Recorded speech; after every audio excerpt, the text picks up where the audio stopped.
Porkins Policy Radio, offering a unique perspective on everything. Geopolitics, culture creation, the reality of the world we live in.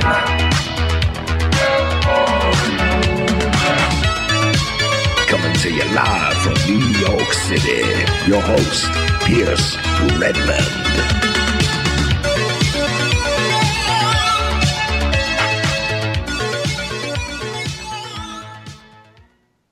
Okay, everybody, welcome back to another episode of Porkins Policy Radio. As always, I am your host, Pierce Redmond, and you can find this show here at American Freedom Radio, AmericanFreedomRadio.com, as well as on my website, which is PorkinsPolicyReview.com. And, of course, there are lots of ways to listen to the show.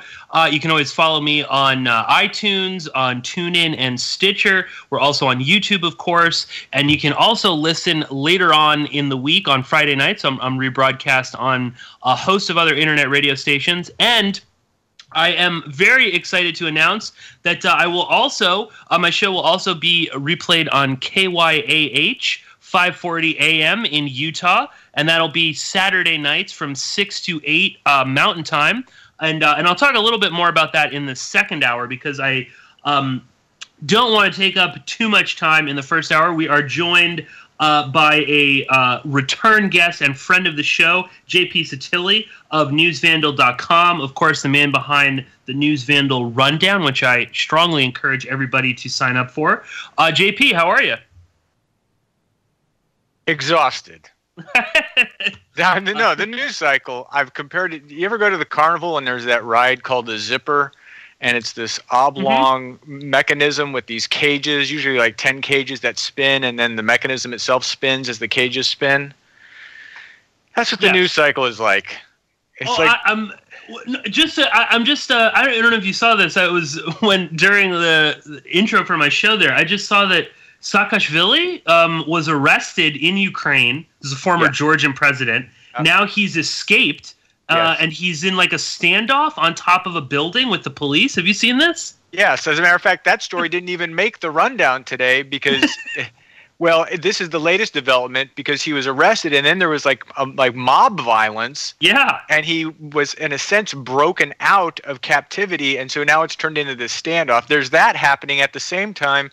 Just within minutes, it has been announced, well, basically announced, or at least it went to Abbas and the King of Jordan, that Trump is going to move the embassy to Jerusalem. Actually, what he's going to do is he's going to announce his intention to move the embassy. I think that's coming tomorrow. Oh, and at the same time, the Pentagon has announced that they basically at this point intend to stay in Syria indefinitely. This is Pentagon spokesman Eric Pahan, I guess that's how you pronounce it. We're going to maintain our commitment on the ground as long as we need to support our partners and prevent the return of terrorist groups. Well, if you want to prevent the return of terrorist groups in Syria, considering the vacuum that is there, particularly in the eastern part of the country, you're there forever. So that was also announced just within the last 20 minutes. And I'm laughing here because the news cycle is really, forget 24 hours. It's like 24 seconds sometimes. It really is shocking. I mean, the other day, for instance, I was like at work. I was at work taking notes for our conversation today, and in the second hour, I'm going to be talking about what's going on in Yemen. And I was like on Twitter periodically while I was taking notes. And, you get that like panicked feeling. JP, I'm sure you get this because you are a bit of a news junkie yourself. And you're like when you're say you're planning out what the rundown email is going to be for the day. And you're like, oh, man, but is this important? Is that important? Am I missing something? I must have scrapped like 3 or 4 different ideas I had for what we were going to talk about today. And now, I'm as I'm talking to you, I'm looking at a video of Saakashvili being manhandled by Ukrainian police, okay? I'm thinking about Trump moving the embassy to Jerusalem. JP, you are a little bit older than I am. Is this like, I know that people are I don't know. I'll hear like my parents and their friends kind of complaining. Oh well, it's always kind of been like this, and you kids are so crazy when you're like for instance, we were at like Thanksgiving. Me and my sister, of course, were just like going on and on about Trump and politics and stuff. And my parents and their friends would sort of engage a bit, and then they'd be, oh well, we've already been through this. But I mean, have we been through this? No. I mean, especially the way the news cycle operates. I mean, I really can't wrap my head around it. I mean, it really feels like every day there's like 3 or 4 world-changing events. I mean, this is new, right, JP? Yeah, there are 2 ways to approach it. One is the reason why we're experiencing it is because of the availability of media. And I think one of the things that's doing this, that's driving this, is Twitter. Because one thing we've never had in the past is a real-time news wire accessible to everybody all the time. Quinnipiac just had a poll come out, right, showing that the tax plan has 29% approval, right? Independents are against it, all this stuff. It's a terrible poll. Well, that poll, I was on Twitter, pops up. And within minutes, I have it on Facebook, and then I see it appear on 2 cable news channels behind me 10 minutes later. That kind of pace is unprecedented. So on some level, the news cycle is reflective of the fact that a lot of information that would not have come through this pipeline that we always are plugged into, that's what's new. I mean, there has always been constant news going on in the world. But then again, here's what I think is different, is we've never had a presidency that is constantly pushing and contorting the news cycle in multiple directions all the time. And I think that's what's different, because basically there's a whole level of noise that's there constantly that we are fighting through to try and get to all the stories behind the noise. And the fact that the news business spends so much time on Trump and Trump's tweets makes it feel like there are 7 different layers of news that we have to plow through to try and understand what's going on. If that Trump layer wasn't there, I mean, this is the interesting thing about Trump's presidency versus Obama's presidency. I've been doing a weekly show on Crew FM. It's online too, if you're ever interested in listening to it. It's on Fridays, called Inside the Headline. I used to do a full hour of it where I would break down like 40 stories in an hour. And during the Obama years, what I noticed is that we could really wrap our heads around individual issues and stories in ways that seems impossible today. And I think that this is one of the more pernicious aspects of the Trump presidency, is that we are not really digging into some of these incredible pieces of journalism and investigative reporting that are coming out all the time. I mean, the Eric Prince thing broke last night, for example, right? So that broke at 8 o'clock.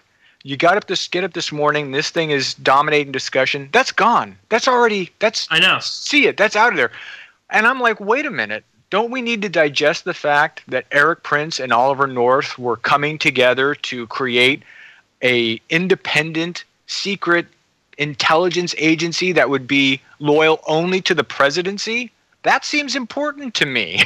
But yeah, it's gone. And as you know, and how much of that is actually a reflection of the way the news cycle has changed to try and meet the exigencies of Trump's capriciousness and Trump's Twitter handle and Trump's all the stuff that Trump's doing? Because let's be honest, the media, particularly the news media, cable news media, has been making money off of obsessing on Trump. So why wouldn't they obsess on Trump? And I think that that's part of why things seem out of control. Also, finally, I'm being long-winded here, I think Trump's presidency internationally has kind of lifted I don't want to say lifted the curtain, but there was always kind of a restrictor plate on things internationally, because there was always, well, something's going to happen. Let's see how the White House responds. The White House has always had a mechanism, whether it's Republican or Democratic presidency. It's deliberate. It goes through a sort of an establishment and a set of bureaucracies, whether it's the State Department or the Defense Department. Now it's really just one guy on Twitter. And as opposed to the situation coming into the mechanism of the executive branch being processed and then regurgitated out as in the form of some kind of policy or statement, you have instantaneous ping back where if something happens, Trump could react to it real time, and he is creating policy through whimsy as opposed to through a mechanism. No, and I find it so fascinating too. Again, given the kind of like spell that Trump has cast on most of the public, where again he portrays himself into many of his most ardent cult members. He is above it. He is this godlike figure, and he's the exact opposite of the sort of phony Hollywood mass-produced politicians that we get out there. But if anything, we've become, as a society, and cable news is the most guilty of this, even more sort of celebrity obsessed, where we are so concerned with a tweet that Trump might send out. I mean, for instance, and I almost don't even want to talk about it now because it just seems like a deliberate tactic to kind of shift us away from the Eric Prince story or Saakashvili or Yemen or any of these things. But this ongoing Russia investigate, which I actually am now I'm done with it. I don't care. I honestly don't care. He could have been meeting with Putin in an underground bunker. Okay, it could have been Putin and Trump and Assad and Dr. Doom and Adolf Hitler and anybody else, and I just don't even care anymore. And as much as I think there is something there, or there's something illegal. Okay, it doesn't quite amount to this. In the face of all of the other horrible stuff that's going on in the world, who really cares? But in that vein of speaking though or thinking, we now have this infamous tweet that appeared to imply that Trump knew Flynn was lying and all this stuff. Then, oh no, it was his lawyer, John Dowd, who tweeted it. And then it's this. Well, let's decipher it, okay? Let's pick apart the phrasing and the punctuation structure and the tone of this tweet. And it's a tweet. It's just a freaking tweet. To me, of course Trump wrote it, okay? And of course he's throwing his lawyer under the bus. If this is his lawyer, okay, this is the man that's supposed to be getting him out of jams, he's an idiot for tweeting something. And who takes your, he's going to take his boss's phone, okay, and then John Kelly couldn't do it. Well, that was my whole thing, was that John Kelly is if the rumors are true, he can't stop him from tweeting. So the idea that somebody took the president's phone away from him and then composed a tweet that makes the president look bad in his own, tone and voice and then sends it out, it's just ridiculous. But again, that was a news story, for hours last night. When I was thinking, it hasn't stopped. It hasn't stopped. It hasn't stopped. And you said last night, I think this is an important thing. You do see a shift in the news coverage for all three cable channels, and maybe less so for CNN, because CNN is the most, is in its own way, is the most grotesque of the three. Because at least with MSNBC and Fox, they say, okay, we got our morning program, Morning Joe and Fox and Friends, and then we're going to switch to something that approximates news.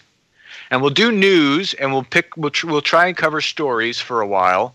And then when we get to about 3 or 4 o'clock, then we're going to go to our opinioneering.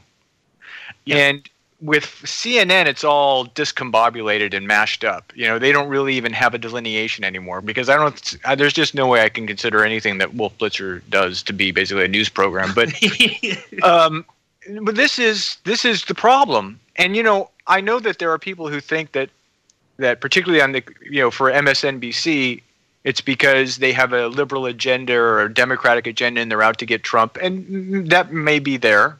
But I think most of what MSNBC is doing is driving ratings, because MSNBC, prior to the 2016 election, they were pulling like on a total day viewership, and then there's the average day and total day, these different viewerships. But I'll give you a rough number because I follow these things pretty closely. They were pulling around 400,000 viewers a day. 400,000.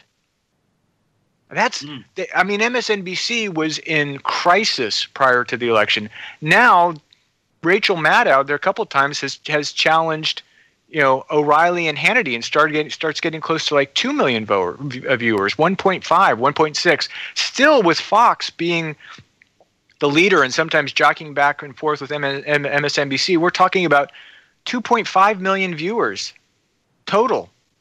And so that's actually, in a country of 320 million people, that's not a lot. But in terms of cable news and advertising, that is a lot. And so all the three cable networks have been pulling major profits. CNN and MSNBC were not pulling profits prior to Trump. Now they're pulling profits. And they're just basically giving the people what they think the people want. And frankly, the people must want it to a certain extent, or at least the people who are watching it, because they've turned these two cable outlets into profitable enterprises. And that's really sadly what's driving it, because, I know you're down with this too. If I want to see something, I know that 60 Minutes did a thing on Yemen a couple weeks ago, and it was not really well received because it kind of whitewashed America's involvement in supporting Saudi Arabia, not just with bombs and weapons, but also with in-flight refueling of political bombs. Support as well. So, and all the other support. But if I want to see what's going on inside Yemen, or if I want to see what's going on inside Rohingya camps in Bangladesh, I don't turn to the networks. I go to BBC. I mean, and I know that there are people in Britain who despise the BBC, but here in the United States, it's like an oasis, because I can actually see stories there's stuff going on in Venezuela right now. And they're like, Maduro's got this plan for cryptocurrency and stuff. That's really interesting stuff we should know about. It's very close. That's going on. Honduras? There's Honduras, which may have just had an election stolen. Yeah. Then you got Mexico, which has its own problem with murder and violence and what seems to be an ongoing not that low simmering, but a war going on between drug cartels and the federales. I mean, there are all of these things that are going on. And by the way, we've totally forgotten about Puerto Rico. There are stories coming out about how the hurricanes have had a lasting effect on both Florida and Texas. All that stuff's tossed away, as you say, to parse a tweet. Yeah. To parse a tweet. And frankly, I agree with you. I think there is something there with the Mueller thing. And I mean, we could break that down too, because I think people who have taken the Flynn guilty plea and said, see, there's no there, look at how meager it is. Well, that's prima facie, because if you think about how Mueller's constructing this, it seems to me as a RICO case where you build all of the foundation around it to get to the house on top, and you have to get all the low-level people underneath it before you build the house on top of it. I think that the obsession over every tiny little detail that leaks out is actually undermining people's interest in the case over time. That it's actually people are becoming numb and inoculated against it, or numb to it, inoculated against it, or indifferent to it. And that's just because it's great ratings to be able to put up breaking news. Mueller's counsel announces blah, blah, blah. Watch us, and cut to commercial. Oh, yeah, Viagra or a bunch of other prescription pills, or catheters or gold, or all these things are going to kill you, or are just a waste of your time and energy.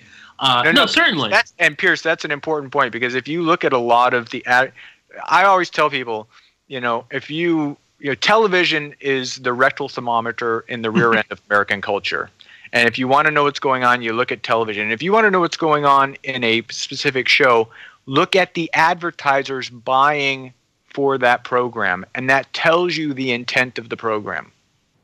Oh, which is why, all Hannity and all the later Fox stuff, it's all crotchety old men, who can't get it up. They can't, apparently they have gout. They need gold to save themselves. They need gold. William Devane, I got gold for you, baby. Yeah. No, of course. It's ridiculous. the same way, like, if you turn on, I do it just almost out of spite, just so that it's not, if I'm going to just have the news on, I'll put on Bloomberg or something. And that it's just like, oh, so this is actually just like every commercial is for, luxury airliner, it's a sort of elite of the elite, but it's the same thing. You can tell exactly by the commercials that are being played who this target is. I guess I find it almost, I don't know, maybe this is like, the conspiracy theorist in me, but almost, I mean, there's like this especially in the past few months, and I know that doesn't mean much, but a serious sort of like shift in terms of there is so much happening in the world right now. I mean, it does at times feel as if we're on some sort of a precipice or at a crossroads.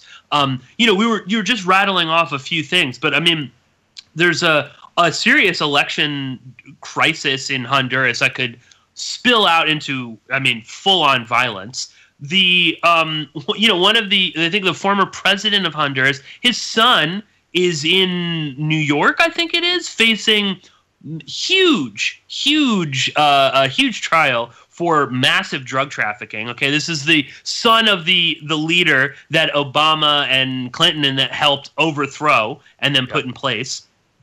So wonderful. By the way, for Canadian mining interests, that was one of the key players there.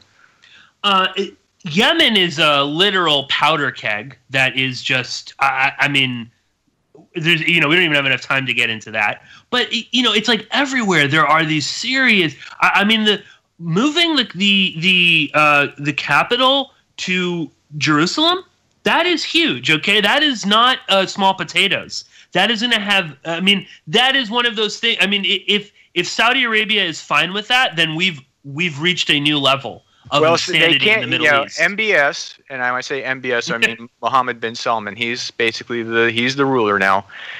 They're publicly going to come out against it. I think privately support it. Right now, what I see is there is a private cooperation between Netanyahu, Mohammed bin Salman, and also Jared Kushner. It is a triumvirate, and Kushner is there representing Donald Trump. And I think here's maybe one of the things that can explain this incredible pace of what's happening.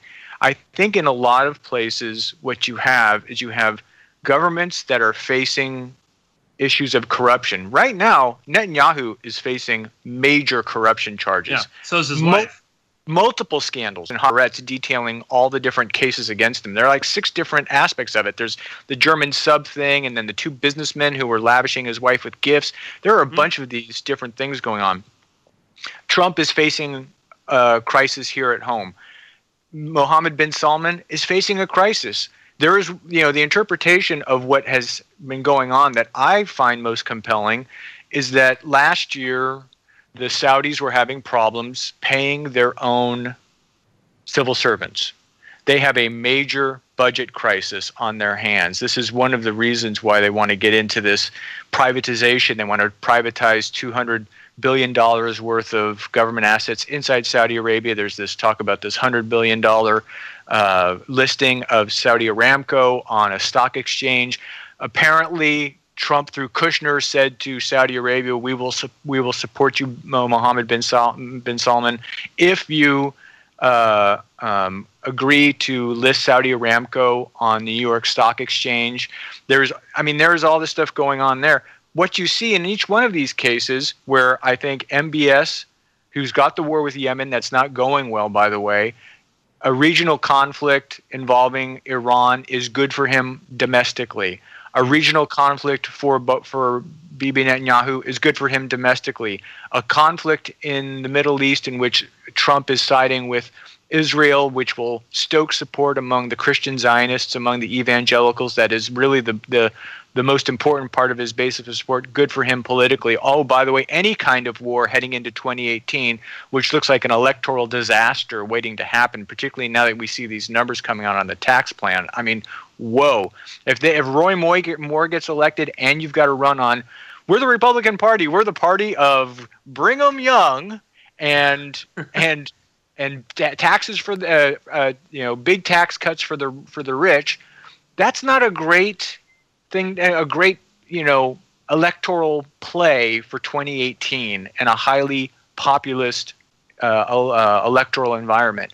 But if you have a war, so what I'm getting at is in a lot of these cases, you look at all of these crises around the world, I think what you see are governments that are mired in corruption looking for scapegoats, looking for ways out, looking for diversions. And I think we see maybe more diversions than we've seen in a long, long time, and maybe more than ever before. A lot of these conflicts and these crises and these news stories seem to me to be emerging out of a desire or a need to develop diversions. Oh, well, I mean, that's where I was going to go with that, too, is just that it seems that the media is also kind of playing up to this in that, not necessarily that they're getting their orders from, I don't know, some shadowy group not to report on certain things, but the fact that they are picking apart tweets that the president may or may not have sent. The fact that it's more or less it's wall-to-wall coverage of if Mueller sneezes, okay, that's supposed to mean something. Yes. And not on the 50 other important things. I mean, not even that much on the tax bill, not even that much domestically about stuff, let alone what's happening in, everywhere from Myanmar to Yemen to Honduras to apparently now Ukraine. There's Egypt. How about Egypt? The Sinai Peninsula? Or I mean, there were at least 2 massive terrorist bombings in Somalia. Not even a blip on the radar. By the way, not a blip on the radar. The story by the Daily Beast last week, great investigative story on U.S. Special Forces likely having killed 10 civilians, including a baby, a child under the age of 3, I think it was. That story came and went. You make a great observation. It's not that they're taking orders, and I worked in the media in Washington, D.C. for some time, and I could tell you it's not that these organizations are taking orders. It's that these organizations are easy to lead around. They have a pack mentality, and it's cheap to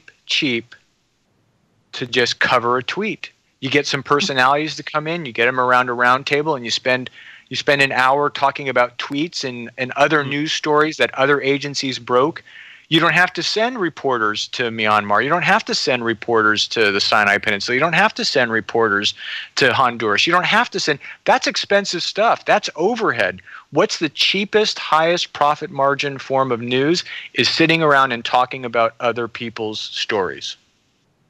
Oh, it's like I've been complaining about this with Tom Secker, friend of the show. We constantly are going off about this, but the fact that it's considered reporting today to maybe even look at something controversial. Okay, it could be a controversial topic, and then instead of actually going out and interviewing people or perhaps doing research and looking at a historical perspective on something, they just pull a bunch of random tweets from people online.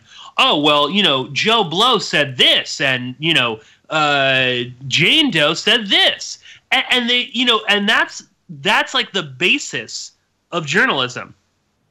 We'll just pull a bunch of tweets, okay, slap together a couple generic kind of like opening and closing paragraphs, and that's a newsworthy article. That's fine. That's my day is done. I'm gonna just, I guess, knock off early and go to the bar or whatever. And it's like across the board. I guess I know I'm probably like preaching to the choir and this isn't anything new, but it does feel as if we're being lulled more and more into like a scary kind of a mindset. And it's interesting because, you said at the top of the conversation, JP, I mean, we are in an era of like constant news, or, instead of, it used to be, you needed to be a fairly large news outlet, you had to have like an AP wire service or something like that. Now everybody has it. And those aren't, and at that time, AP wire service is not cheap. I mean, this is what's amazing. Instead of spending $100,000 a year to have a Bloomberg terminal or something, right? It's just it. You just don't even need one. No, Boom. I know. It's right there. it reminds me of something, probably one of my favorite analyses of U.S. media, the U.S. media environment, came from Marilyn Manson in Bowling for Columbine. And he summed it up very simply. He said, "We are trapped in a cycle of fear and consumption." And the fear is used to drive the consumption. And it becomes like obvious in things like Jim Baker selling buckets of food for the apocalypse. I mean, if you just want to boil it down, that fear and consumption, that's what Alex Jones' model is, a cycle of fear and consumption. That's why William Devane is selling gold in between, during commercial breaks on Fox News. Fear and consumption. Fear and consumption. I actually think the consumption side of the equation is breaking down, and consumption is not rising. We're not getting the consumption bumps. We have a stock market that's going through the roof, and we hear about all this growth, and oh my God, GDP is up 3%. A lot of that growth is in financialization. It's not in consumption. It's not in the making and buying of things per se. So, I think everywhere we look, the dominant paradigm that we have lived in, one that was solidified by American empire. And what was American empire's primary goal? It was to secure the hydrocarbon economy. We got to make sure that the oil gets out of the Middle East, gets it through the world, gets to factories. Those factories build things. The people who work in the factories make money so that they can buy the other stuff that comes out of the other factories, and then there'll be a tax base that we use to fund the military. Then we'll use the military to secure the shipping routes for the oil, and that works like a perfect charm. And I think that system is breaking down, and I think the American unipolar moment is breaking down. And ironically, I think Donald Trump is, in a way, it's kind of a gift, to be honest. If you are somebody who thinks that American empire is not that great of an idea, he is unintentionally dismantling it at a very rapid rate. And as a German foreign minister, it's funny, I used it on the rundown today, and I had a couple different versions, but I just decided to go with the RT version of it just to be a jerk. Just, you know what I mean?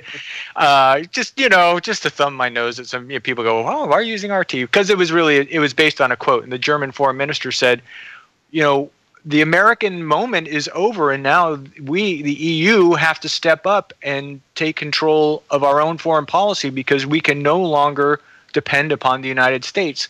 And I don't know if Donald Trump is doing that specifically intentionally, but I think that around the world now, President Xi of China is considered kind of the de facto world leader. And China is considered the world's kind of number one power. I mean, not militarily, because they spend a fraction on their military compared to the United States. One of my favorite factinos in a lot of the recent work I've been doing, I'm doing a lot of stuff on military budget, but the increase in the U.S. defense budget, just the NDAA, the National Defense Authorization Act, not the whole totality of defense-related spending, the nuclear weapons and the homeland security and the veterans, that's usually a trillion plus. But just the defense budget for 2018 is around $700 billion. Excuse me. That's an increase of about $80 billion over last year's defense budget. Okay, the last Obama budget. That is actually almost double. The increase is almost double Russia's entire military budget. Oh yeah, it's shocking. It's appalling, actually. Russia's our number one enemy. So anyway, yeah. So in China, China's at about 140 billion, 138 billion. The numbers are squishy depending on who you go with because China's not the most transparent. But so here's China. Basically, the economy is now matching the United States. China's prestige surpasses the United States in many places now. President Xi says, yes, I am going to be the guarantor of the international free market system, and I am going to be the guarantor of the Paris climate deal. basically, Pierce, the new American century is over. It's over.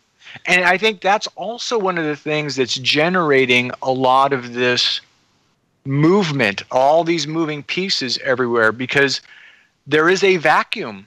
There is a palpable vacuum, and within that vacuum, there is room to maneuver that has not existed in the recent past. Oh, no, absolutely. And I think, obviously, the policymakers, these think tank eggheads and people in Washington and also, financial people here in New York, and there's a lot of think tanks and foundations here in New York as well. I think they can kind of smell that in the water. Yeah. And that is, of course, sort of permeating out to the media class and whatnot that also kind of understands this. And that's why, in part, again, what's the big thing? Lindsey Graham saying, well, we should start moving out all military families out of South Korea, okay, because we're going to go to war very soon, so we should get the women and children out of South Korea. Nothing about the Korean people, but right. Just the wives and children of servicemen. I saw something recently with John Bolton, just more or less stating it's an inevitable fact that we are going to go to war with North Korea. Now, obviously, that's John Bolton.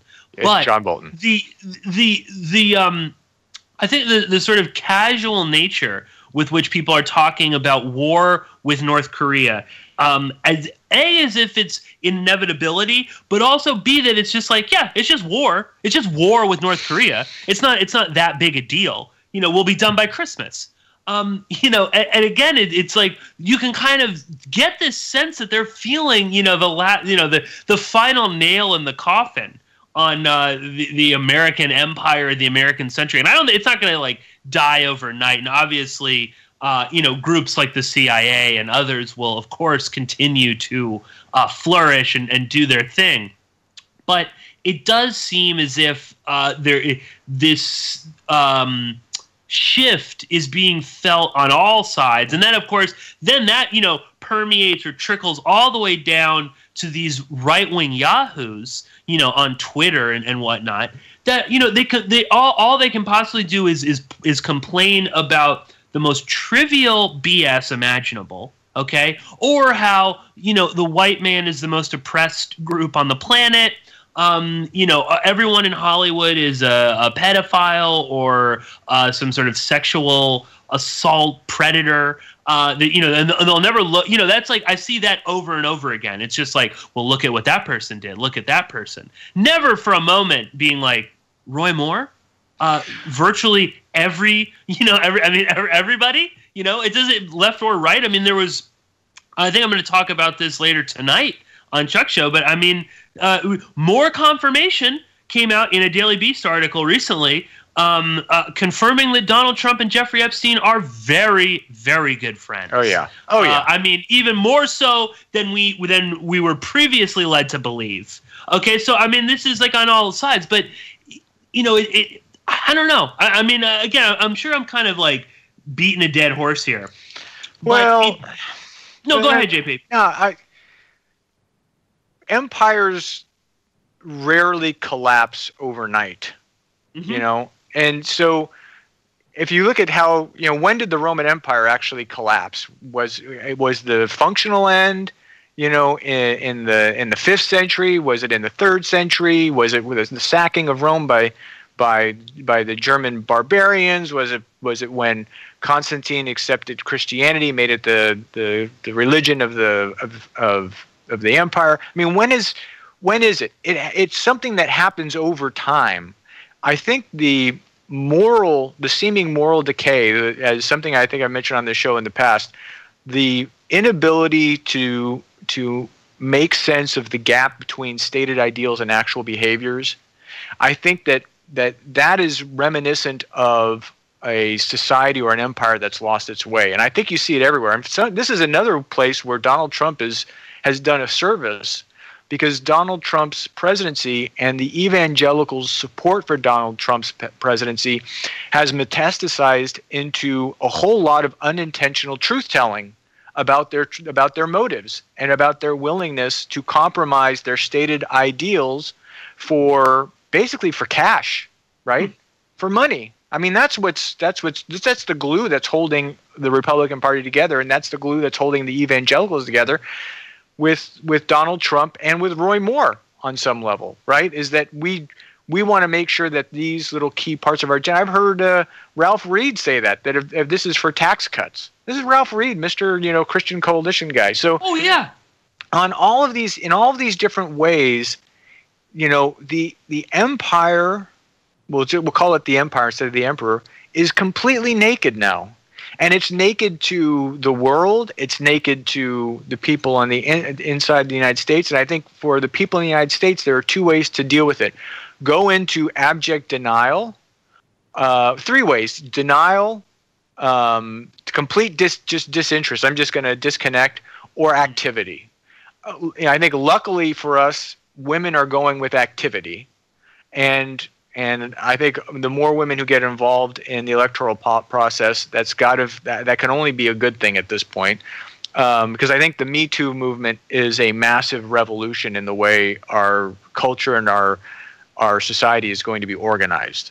And we could talk about the excesses and the sort of the pendulum swings on that if you want, but we are sorting out a whole new way of doing things. And I still believe that Donald Trump is not the beginning of something. I think he's the end of something. I think that this is the death rattle. This is the death rattle for those white guys who say, man, forever we had it made. Well, you know what, guys? You kind of haven't had it made for 30 years.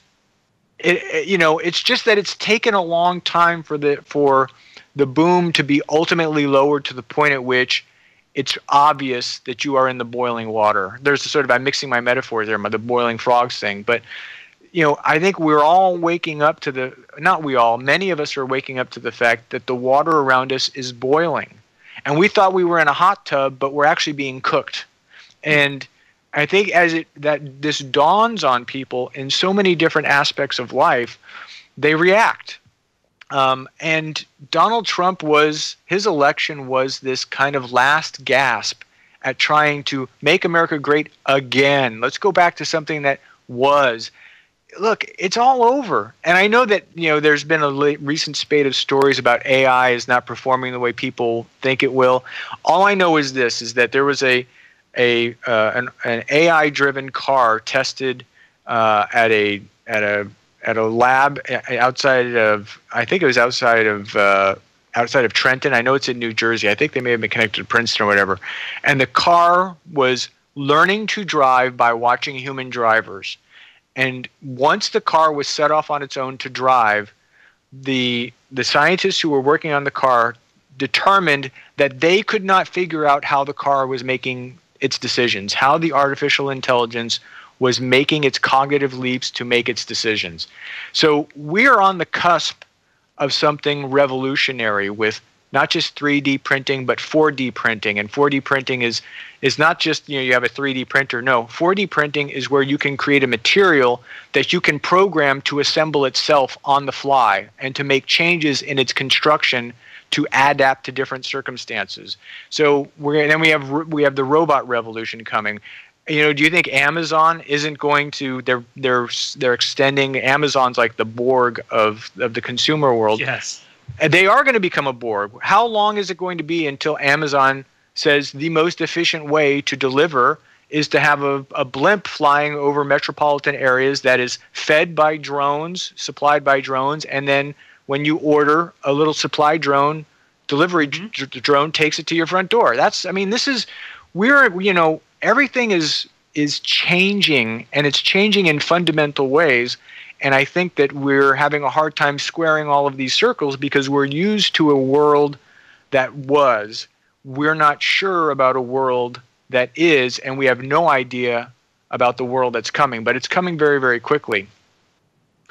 No, absolutely. And excuse me, I think that's like you said. I mean, this is the whole "Make America Great Again" is stupid slogan. I mean, is obviously this sort of desperate attempt to cling on to this.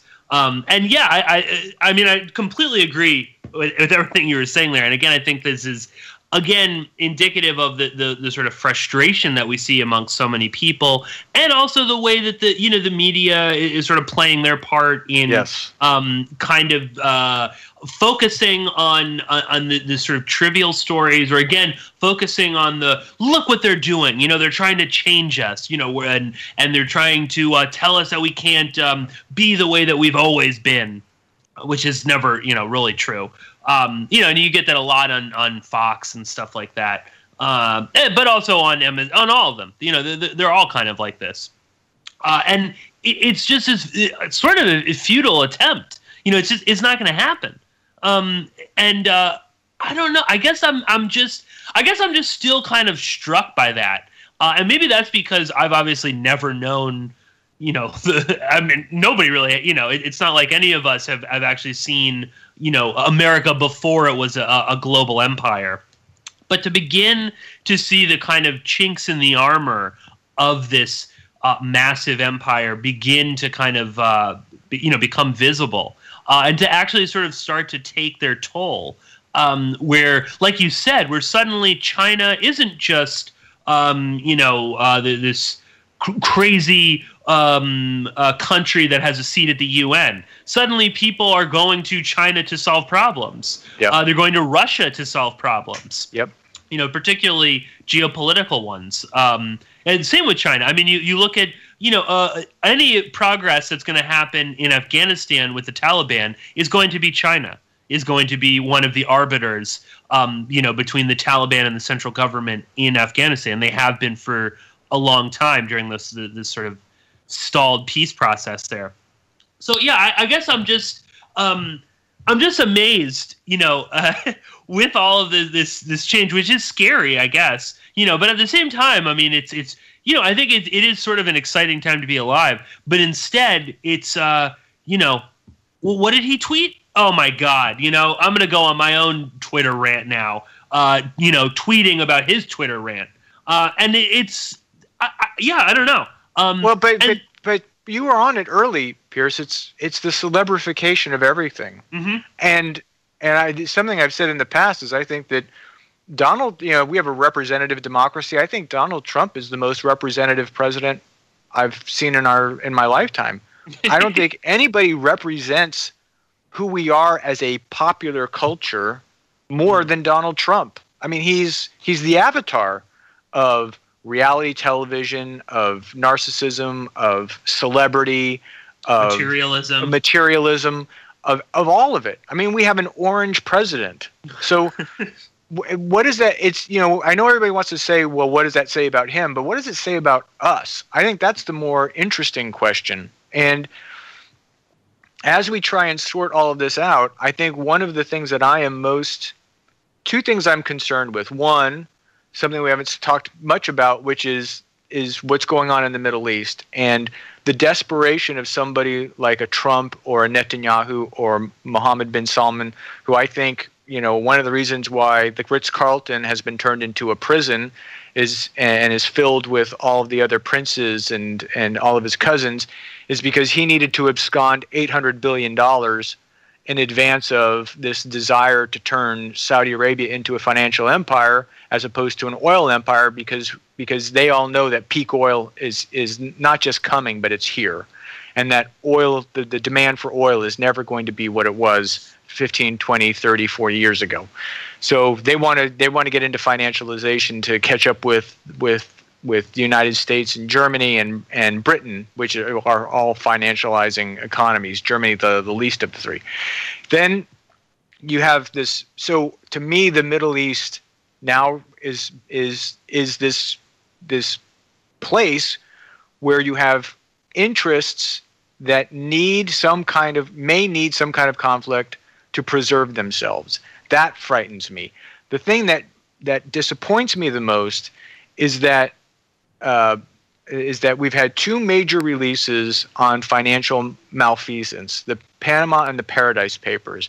And Donald Trump's administration, this Drain the Swamp administration, which I call Swamp the Drain, may be the single most corrupt administration I've ever seen in my lifetime. We just had Alex Azar He's going to replace Tom Price. Tom Price was HHS. And when he was in Congress, he was basically inside trading off of congressional legislation related to medical devices and making a huge amount of money on it. Then, so he gets bumped on the plane ride stuff. Now Alex Azar goes in there. He was at Eli Lilly. When he was at Eli Lilly, Mr. Pharma guy, he tripled the price of an insulin drug that has been around for 100 years. Tripled the price, just tripled the price. And so people were going out without insulin, which actually cost people lives most likely. Now he's in charge of going to be in charge of HHS. Pharma, Eli Lilly is literally going to be in charge of that. What about our economic policy? Goldman Sachs is in charge of that. Who is one of two of Donald Trump's biggest constituencies? The oil industry and the Saudis as an adjunct, and the defense industry. The defense industry is basically boom time for them. The oil industry is going to get their hands on bears' ears now, thanks to Ryan Zinke. So you have all of these things are going on, and we're not paying attention to it. And you don't have. I mean, if I was an executive editor, and I said, "Boy, man, I'd really like to get that Donald Trump," you know what I would spend all my time doing? Exploring every avenue of corruption inside of his administration. That's what I would be doing. And it would be the benefit of it is that it's actually what a journalist should be doing.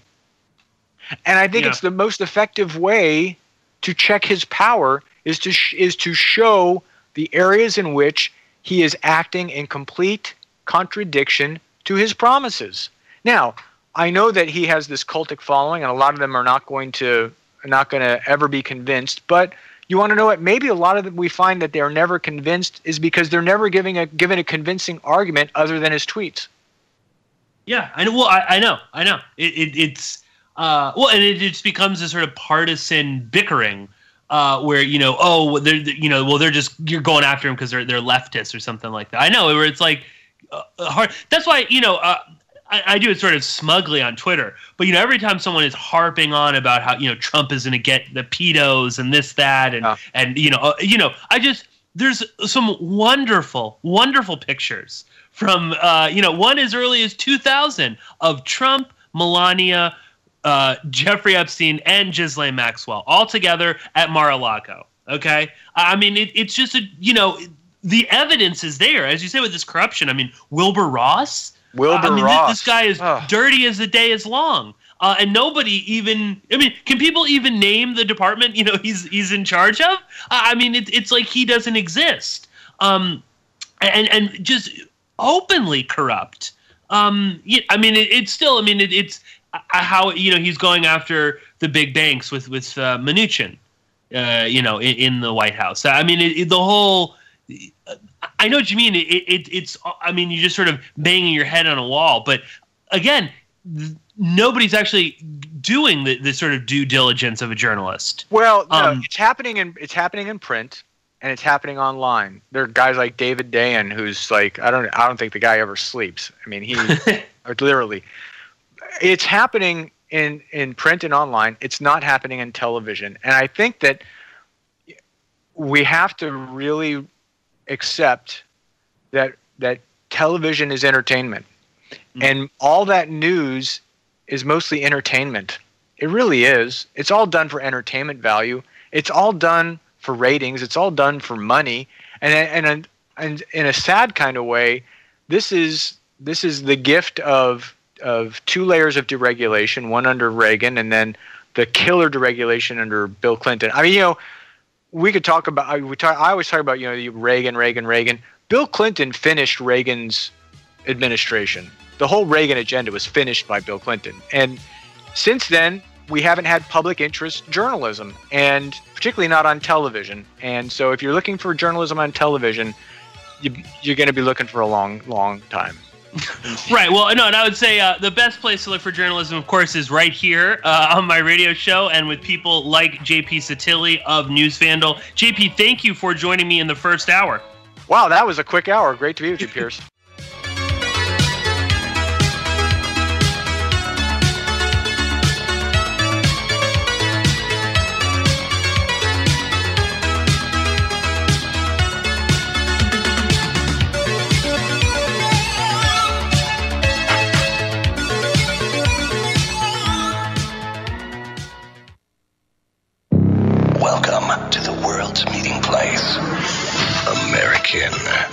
narcotic. Freedom. Oh, yes, I like very much. Radio. You're an American institution. American Freedom Radio. American Survival Wholesale is a proud sponsor of the American Freedom Radio. And when you purchase quality products from AmericanSurvivalWholesale.com, you help support this program.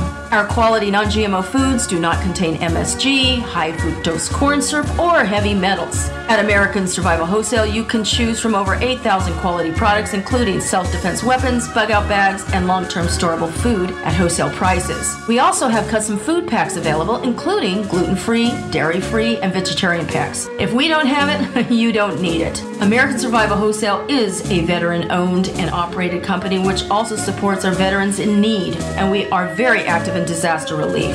If you would like to become a distributor, please email us at bugoutamerica@usa.com or call 818-720-0759. We offer free consultations to answer all your questions. Do it today while things are calm. That's AmericanSurvivalWholesale.com. We all know that they're not telling us the truth. So stand up for your rights, demand the real medicine, and your right to use it and grow it. This is Rick Sensen, and you're listening to American Freedom Radio. And I hope people support American Freedom Radio. And I hope people vote with their dollars and really understand the value of having American Freedom Radio. Because that's my family. If you love me at all, Jack Blood, support American Freedom Radio. Like, my family has literally disowned me.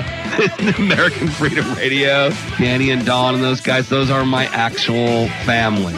So please support these guys because they have all the technology. They have all these great things that they're going to do, but obviously they can't do it all by themselves.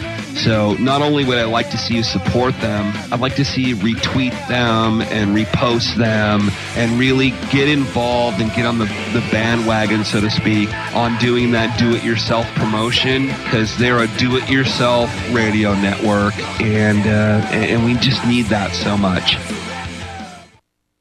I don't like words that hide the truth. I don't like words that conceal reality. I don't like euphemisms. And American English is loaded with euphemisms because Americans have a lot of trouble dealing with reality. Americans have trouble facing the truth. So they invent a kind of a soft language to protect themselves from it. I'll give you an example of that. When I was a little kid, if I got sick, they wanted me to go to the hospital and see the doctor. Now they want me to go to a health maintenance organization. Smug, greedy, well-fed white people have invented a language to conceal their sins. It's as simple as that. The CIA doesn't kill anybody anymore. They neutralize people. The government doesn't lie. It engages in disinformation. Israeli murderers are called commandos. Arab commandos are called terrorists. Contra killers are called freedom fighters. Well, if crime fighters fight crime and firefighters fight fire, what do freedom fighters fight? They never mention that part of it to us, do they? Never mention that part of it. You're listening to AmericanFreedomRadio.com, the network who perseveres in delivering intelligent debate, constructive dialogue with true independence. The freedom to broadcast the truth is not free at all. So what is American Freedom Radio worth to you? The empowering information with fun, honest and pure integrity behind it provides an example to follow. Friendships to flourish with the moral altruism that pulls no punches. The hosts sacrifice and show remarkable discipline in their duty to deliver quality radio in service to the community with strength, wisdom and loyalty. The founders of AFR wish to thank you personally for sharing your views and insights to make the best radio and alternative media. Now it's time for you to give something back and play a vital role in the future of America. Be as generous with us as we've been with you. Click on the donate banner at AmericanFreedomRadio.com or volunteer by emailing AmericanFreedomRadio.com. Vaccine, psychotropic drugs and artillery batteries not included. Launch sequence initiated. We're now in the approach phase. Everything looking good. Control is good. 5, rocket copy. 3, 2, 1, decay.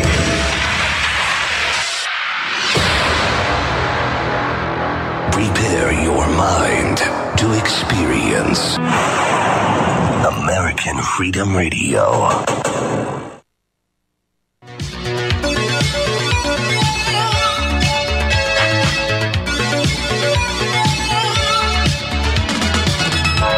Porkins Policy Radio, offering a unique perspective on everything: geopolitics, culture creation, the reality of the world we live in.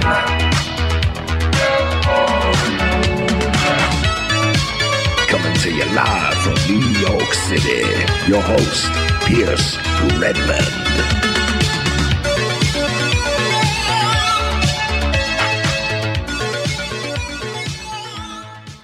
Okay, everybody, welcome back to Porkins Policy Radio. I am your host, Pierce Redmond. If you're just joining us right now, in the first hour, we were talking with JP Sotille of newsvandal.com, and we barely touched on anything that JP and I had planned on touching on and discussing. I think last week when we were figuring out when we were going to record.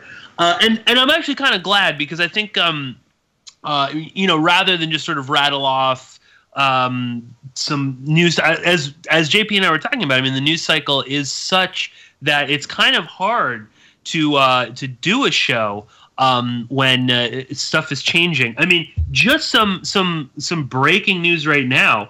This is from RFERL. The headline: Ukrainian prosecutors call for manhunt after Saakashvili freed from custody. And apparently the Ukrainian authorities have called for a manhunt for former Georgian President Mikhail Saakashvili hours after his dramatic escape from police custody in Kyiv. The announcement by the Prosecutor General's office, blah, blah, blah. I mean, this is crazy stuff. But again, nothing I prepared for at all. And of course now I'm like, oh man, I wish I had known about this earlier. But anyway, a couple quick little things I forgot to mention in the first hour, but I just wanted to thank recent subscriber Gray for signing up to Patreon. So thank you, of course, to everybody who is a patron of mine on Patreon.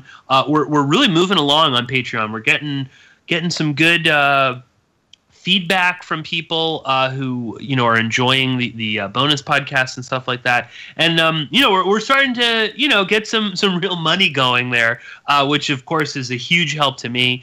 If you haven't already, of course, the Tom Secker and I finished our series on House of Cards, and I want to say sometime, well, it'll definitely be before the end of December. That's a promise. But perhaps either next week or the week after that, we will have the final subscriber podcast for the year 2017. And we're going to be speaking with our good friend Chuck Ocelli all about South Park Season 21. So catch up on the season if you have not already, so you can listen to Chuck and I discuss it. And also, I mentioned this at the top of the first hour, but I just wanted to give a very big thank you to Michael Powers over at KYAH 540 AM in Utah for giving me this amazing opportunity to be picked up out there. And the range on the station is pretty huge. It's like almost the entire state of Utah. There's even I think on the fringe, there's even some places in Nevada that can pick it up as well. So very exciting. As I said, I'm going to be on 6 to 8 p.m. I think that's Mountain Time in Utah. So 6 to 8 p.m. out in Utah, you can hear me on KYAH 540 AM. And of course, this means no more cursing. So I'm something I'm going to have to try and enforce with my guests and with myself. So if you loved the cursing, all the more reason to sign up to Patreon, because we can curse as much as we want over there. But anyway, I guess we should kind of begin the topic of the second hour here. And that is, of course, something that we've been discussing on the show, I'm glad to say, fairly regularly. And that is the ongoing crisis in Yemen.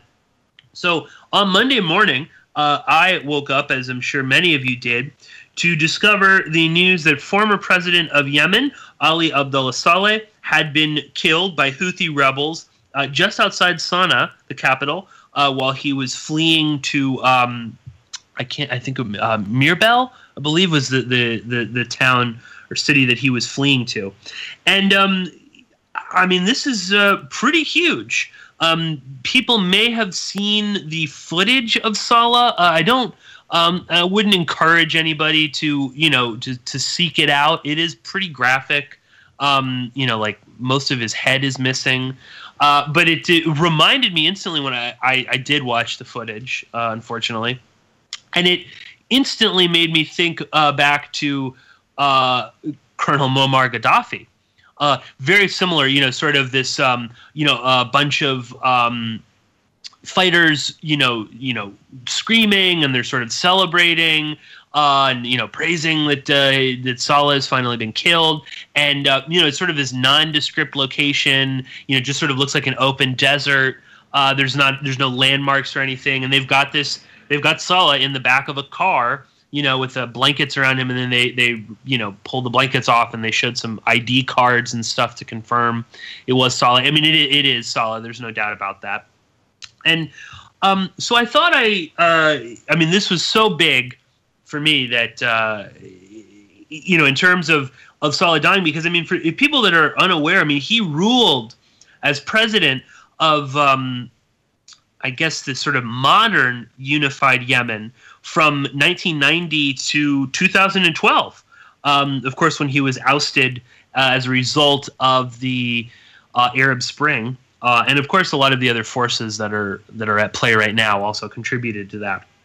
And since 2012, of course, this sort of brutal, not quite 2012, but in the aftermath of that, a serious violence began to erupt all over Yemen, and then this, of course, would evolve into the very brutal current civil war that we see going on that I guess officially began in 2015, but we'll get to that a little bit later. This has seen everybody being involved. We have Saleh was involved, and the support of various tribes that were loyal to Saleh, as well as powerful military factions. A lot of former military were very close to Saleh. Saleh was in the military. He definitely doted on the military, so he was able to curry a lot of favor with them.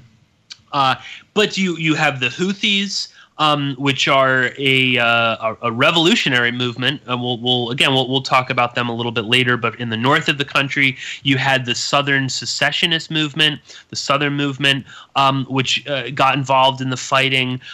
Then, of course, you had Al Qaeda, and then later ISIS, as well as other sort of radical jihadi groups that were popping up here and there. And then, of course, not to mention, then you have Mansour al-Hadi, who the Saudi puppet that was put in place at the behest of Obama and Hillary Clinton after Saleh was removed from office or ousted from office. You had him, then the Saudis are involved. Then, of course, there is this perception, which has some truth but not a lot, that Iran is involved in this. So there's a lot that's been going on in Yemen, which of course makes it such a difficult and complex topic to talk about. And obviously, full disclosure, we're barely going to scratch the surface here. But I just kind of wanted to talk about a little bit about the history of Yemen. And I know I've touched on this here and there on the show before, but again, when I saw that Saleh had died, I was sort of trying to find some stuff that might be interesting to talk about on the show, as well as just sort of seeing what people were putting out there about Saleh. There was, of course, this sort of immediate jump to have everybody sound like an expert on Yemen and the geopolitics of Yemen and all that stuff. And almost all these people, it's a very cursory knowledge. And I'm not saying I'm an expert at all.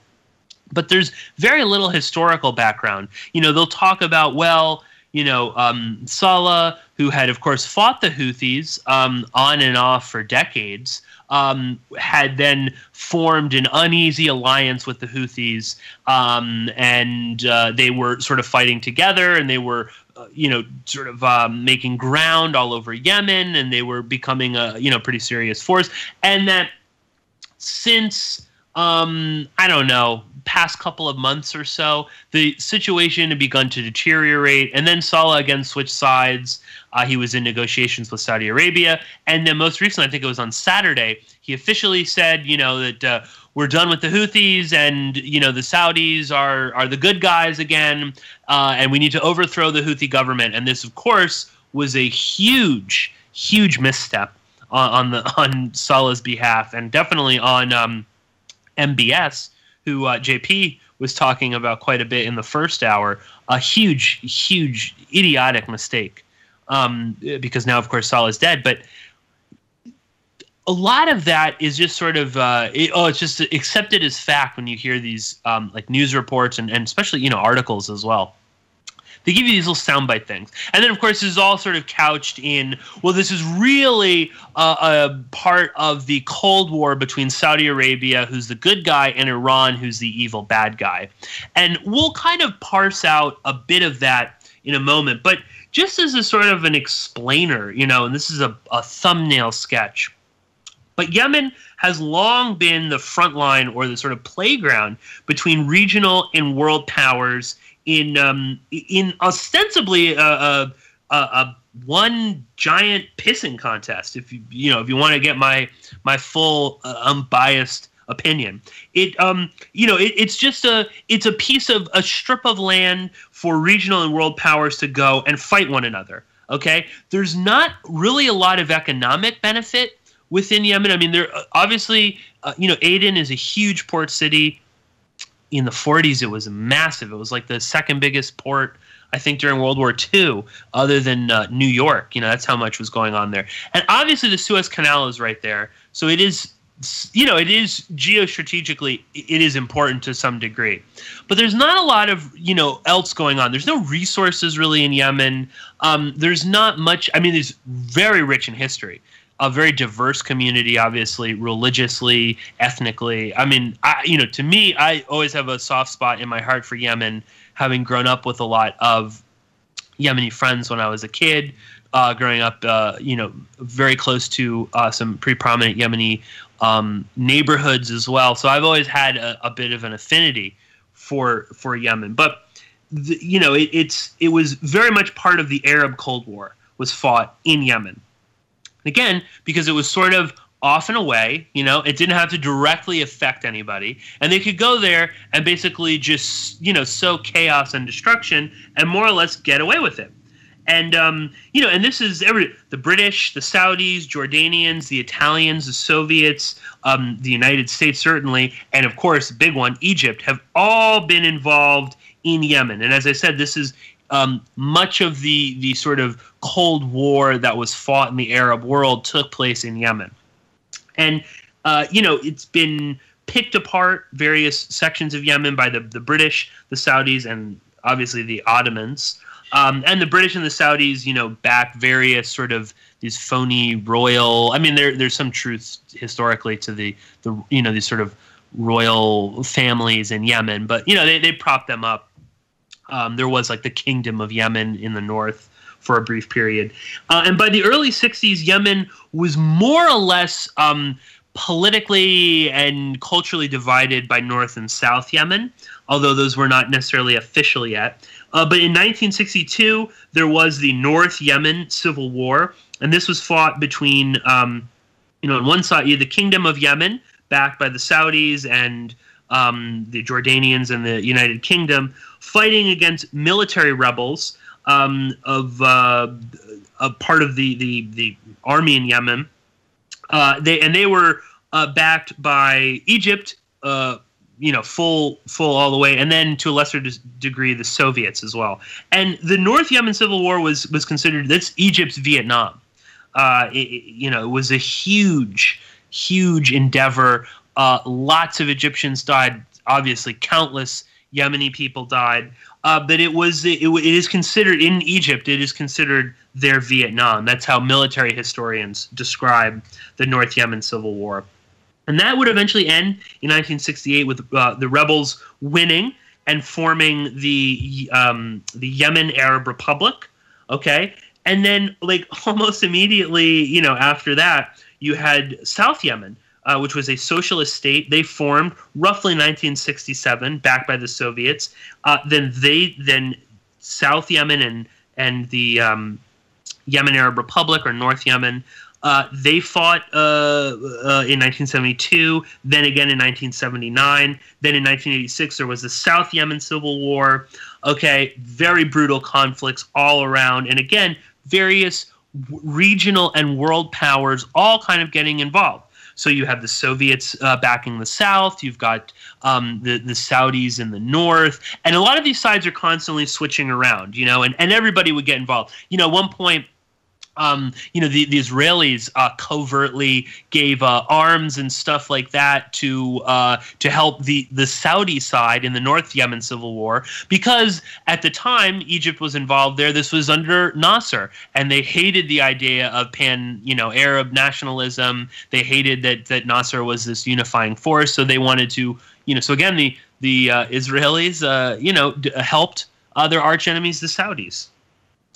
Which is, just again one of those just realities of the history here.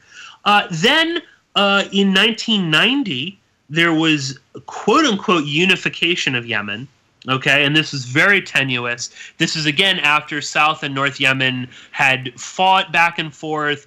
They'd been destroyed over and over again. Lots of people switching sides. There was unification in 1990. This is under Ali Abdullah Saleh. He becomes the ostensible president of Yemen. Doesn't really last very long, okay? In 1994, a huge civil war breaks out, okay? Very brutal. This would be the last sort of major civil war in the sort of modern Yemeni history, 1994. But eventually, at the end of this, Saleh prevails. Yemen remains a united country. It's not divided, even though obviously there is, much of the civil war had to do with the fact that, there was the Southern movement. There's just a lot of various groups that were all sort of vying for power. And all through this, they all switched sides. Allies fought against one another. I mean, there was a time, I can't remember the exact conflict now because there's so many of them. But, there was a time where the U.S. was backing one side against the Saudis. Okay?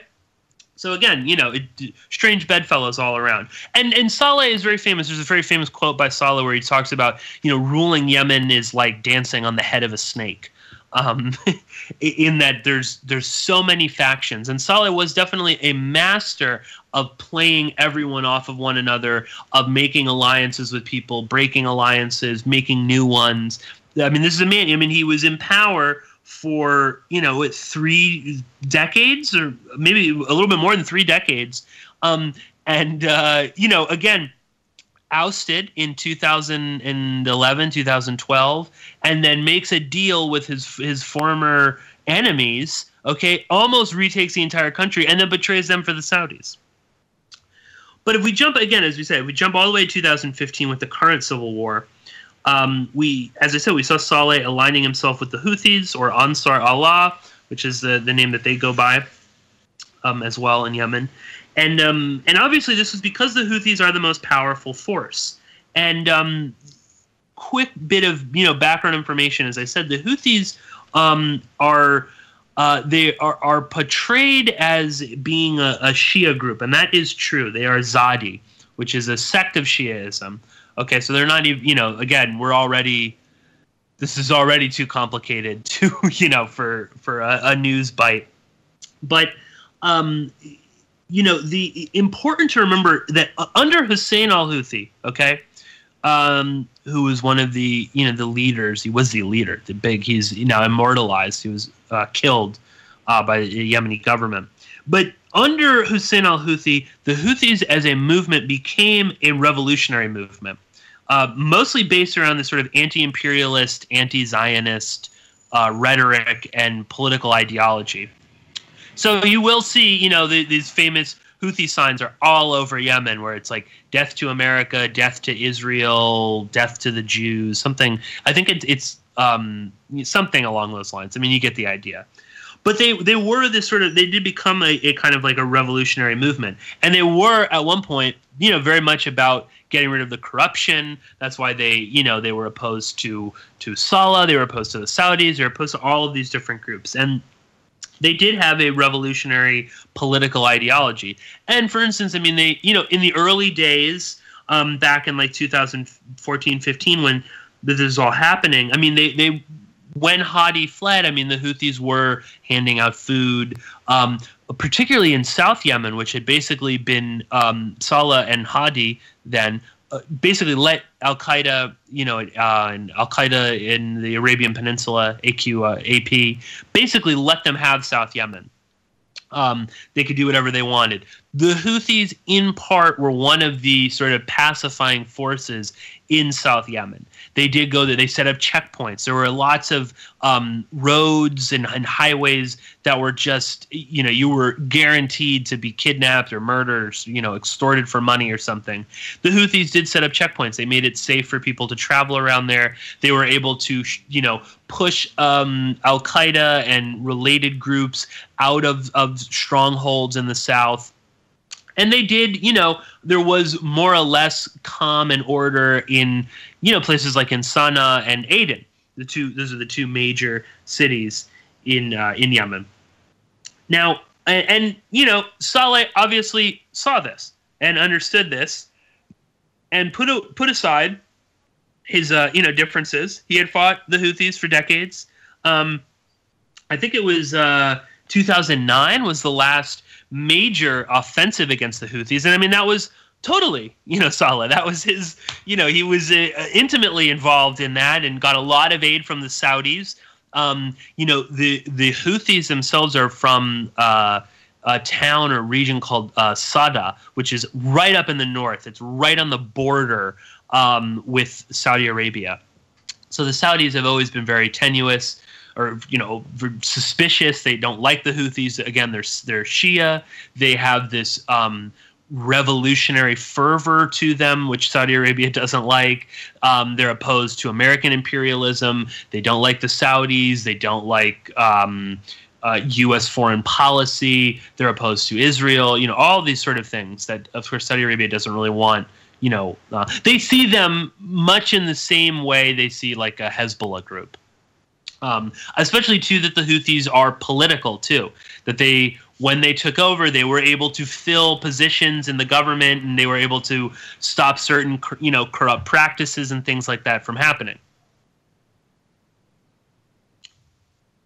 And, as I said, Saleh saw this, decided to give him a go.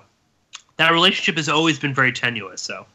And obviously, Saleh was miscalculated hugely by deciding to switch sides and go to the Saudis.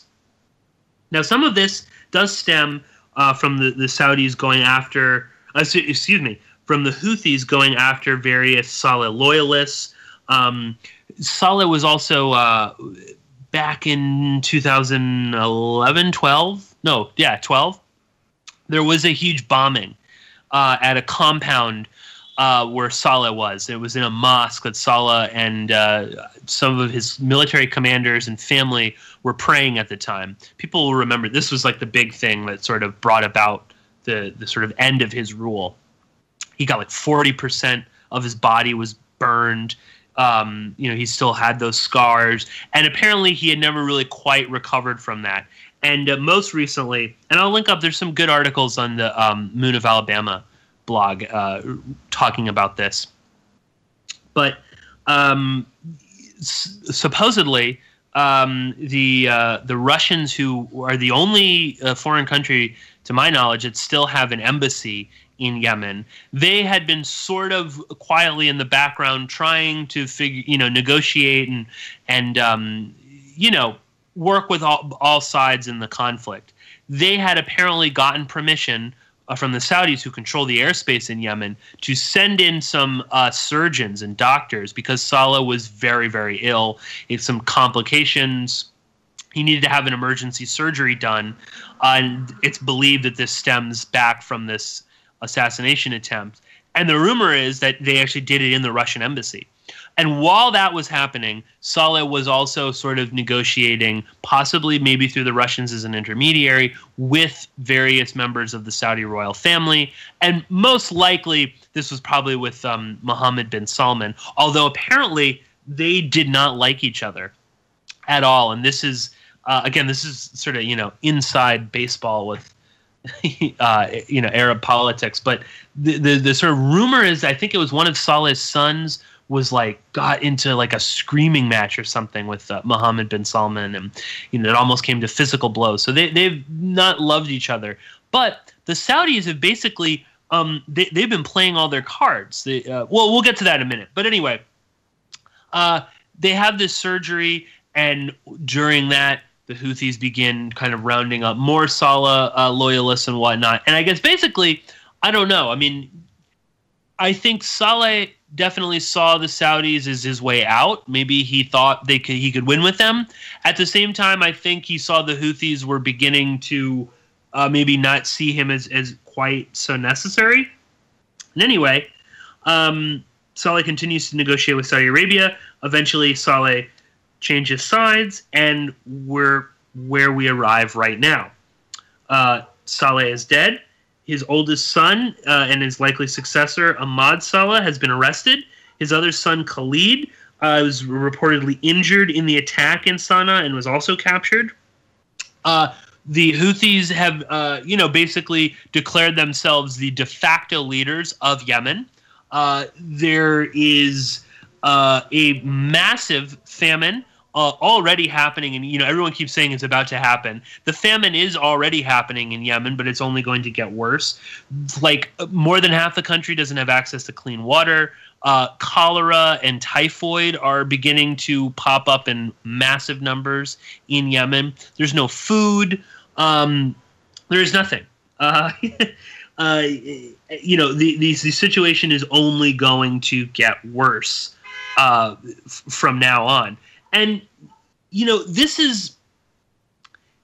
in many ways is sort of indicative of the way that Yemen has always been treated. It is this playground for regional and world powers to kind of hash out their differences with one another.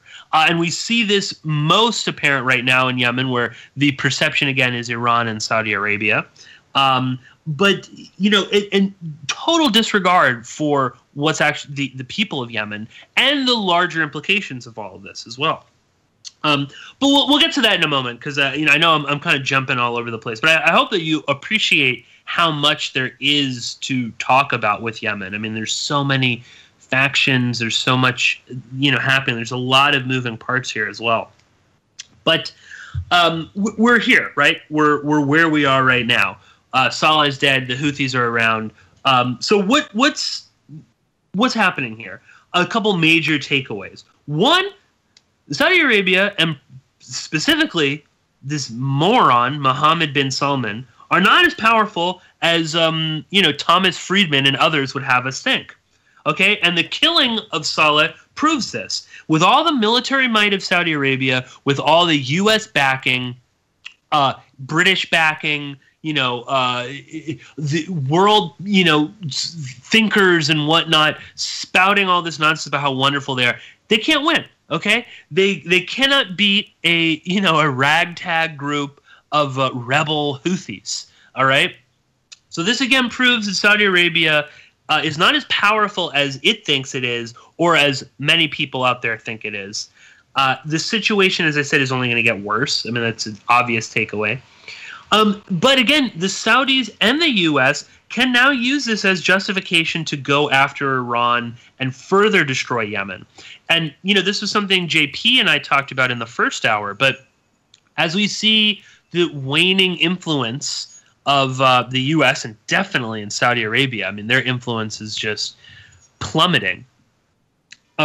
We see them that as it's plummeting, more extreme measures are being taken within Saudi Arabia. So we have this purge. We've all of these people being rounded up, tortured, disappeared. We have Saudi Arabia interfering in Lebanon's internal politics, in Yemen's internal politics, all this stuff. But, the Saudis are now really kind of backing themselves into I mean, what else do they have? They were relying on Saleh to bring this to an end. That blew up in their face. Okay?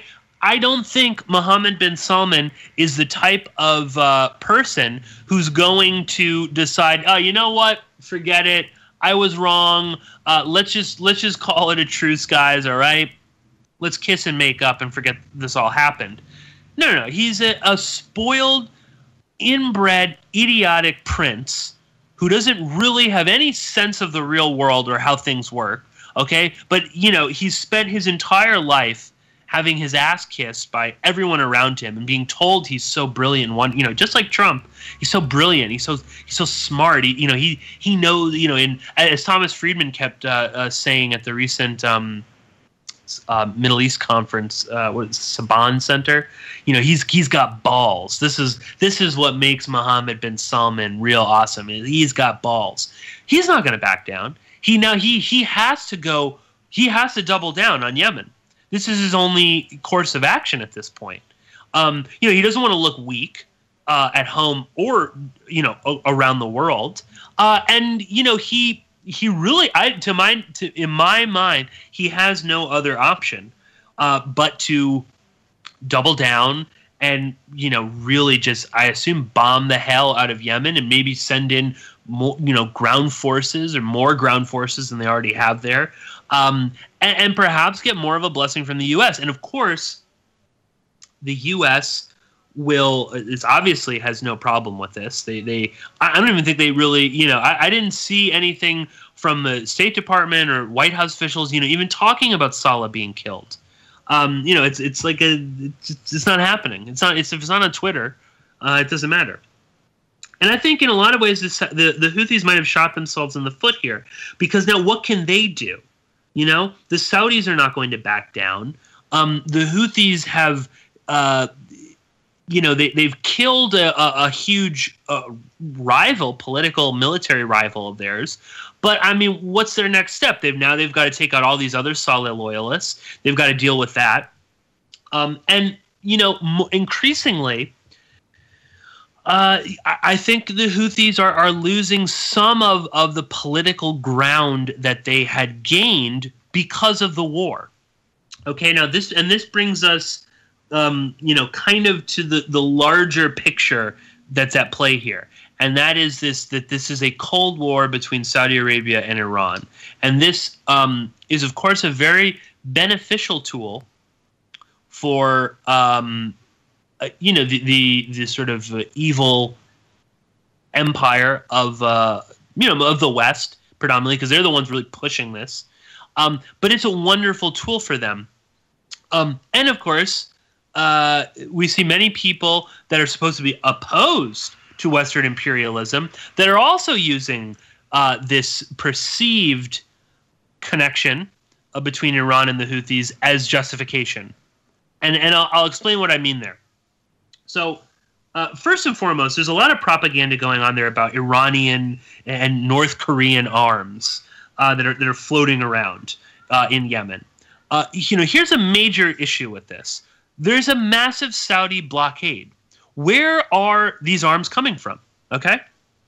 Again, then Saudi Arabia is not all powerful, and the blockade is a joke. And apparently, guns can get in, but not food or anything else. So, where is it?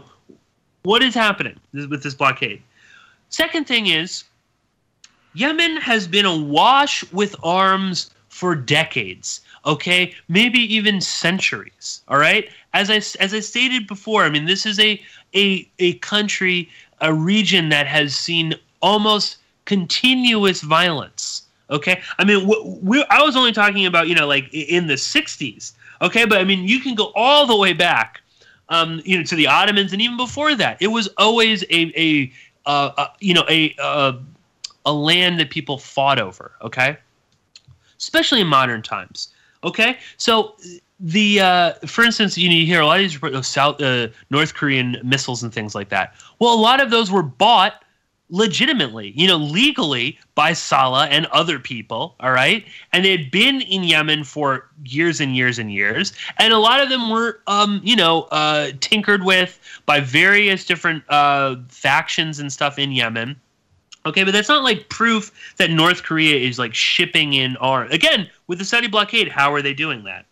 All right, and there are even UN reports that admit, well, they really don't have any proof that this this particular missile was from North Korea or from Iran. There are maybe some characteristics that make it similar, but there's no real proof there. But anyway, the headline, of course, is always Iran.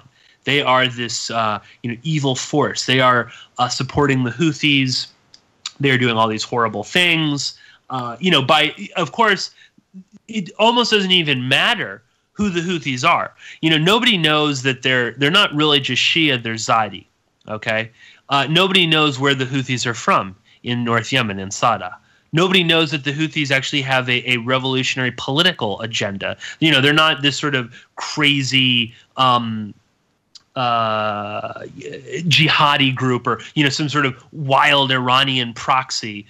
Again, there is some comparison with somebody like a Hezbollah, where there's actually a political ideology behind this. They actually have reasons, for why they're doing this and why they're acting out. But that doesn't really matter, because by extension, Houthi means Iran. Okay, and Iran means evil. Therefore, we can just sort of look. We can look the other way at whatever Saudi Arabia is doing. And JP alluded to that with this 60 Minutes piece that came out a few weeks ago, which basically just pretends like the U.S. has nothing to do with this. And of course, it doesn't really matter what this conflict is about. Okay, it doesn't even matter if the Houthis are actually the good guys, okay, and fighting for freedom and democracy, because Iran is the real ultimate, backer and puppet master. It doesn't matter if they're good. They must be wiped out. That is the mentality of the West, and particularly here in America.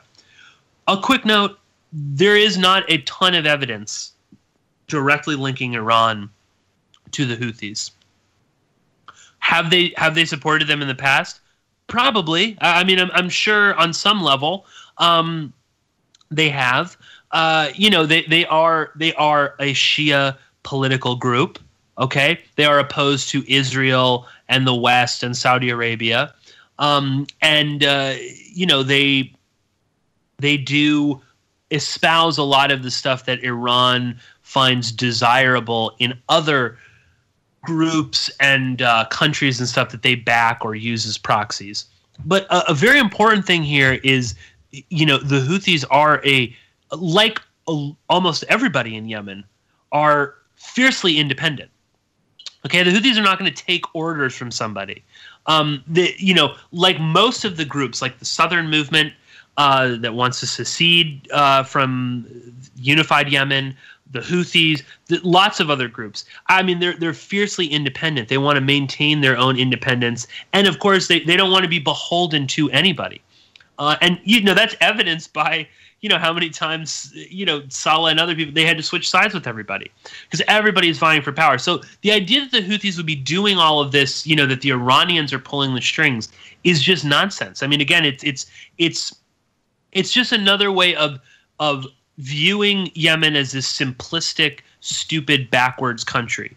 Where you've got a bunch of crazy Arabs screaming and chanting death to America, and they're really puppets of Iran, and this is some global plot to spread Iranian jihadi whatever Sharia law all over the place.